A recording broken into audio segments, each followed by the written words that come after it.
महादेव जानकर यांनी घेतली राहुल गांधींची भेट। अहिल्याबाई होळकर यांच्या जयंती महोत्सवाचं निमंत्रण दिल्याची माहिती।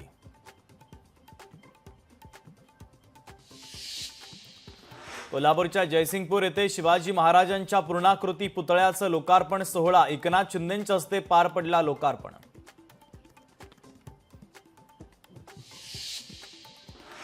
गृह मंत्रालयाचे राज्यांना मॉकड्रिल घेण्याचे आदेश। 7 मे रोजी सुरक्षा यंत्रणांची मॉकड्रिल घेण्याचे आदेश। हवाई हल्ला झाल्यास अलर्ट म्हणून सायरन वाजवले जाणार।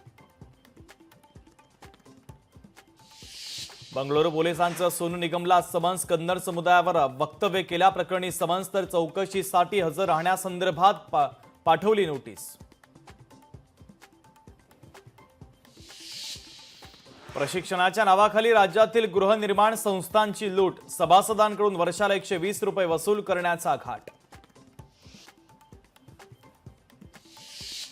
सोन्याच्या दरात 15 दिवसात 5,000ची घसरण। सोन्याचे दर जीएसटी सह 96,614 रुपयांवर।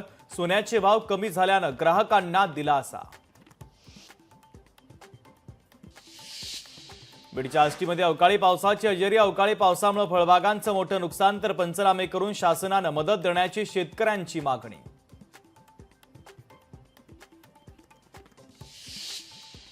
कोल्हापूर जिल्ह्यातील 850 ग्रामसेवक रस्त्यावर। वेतनवाढीच्या मागणीसाठी जिल्हा ग्रामसेवक संघाच्या वतीनं जिल्हा परिषदेसमोर बेमुदत उपोषण।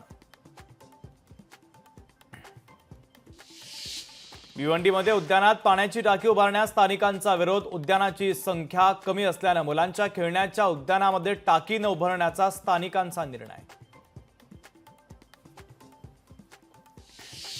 बीडच्या माजलगाव शहरामध्ये कचरा डेपोला आग। धुराचे लोळ पसरल्यानं परिसरामध्ये मोठ्या प्रमाणात प्रदूषण, तर प्रदूषणामुळे परिसरातील नागरिक त्रस्त।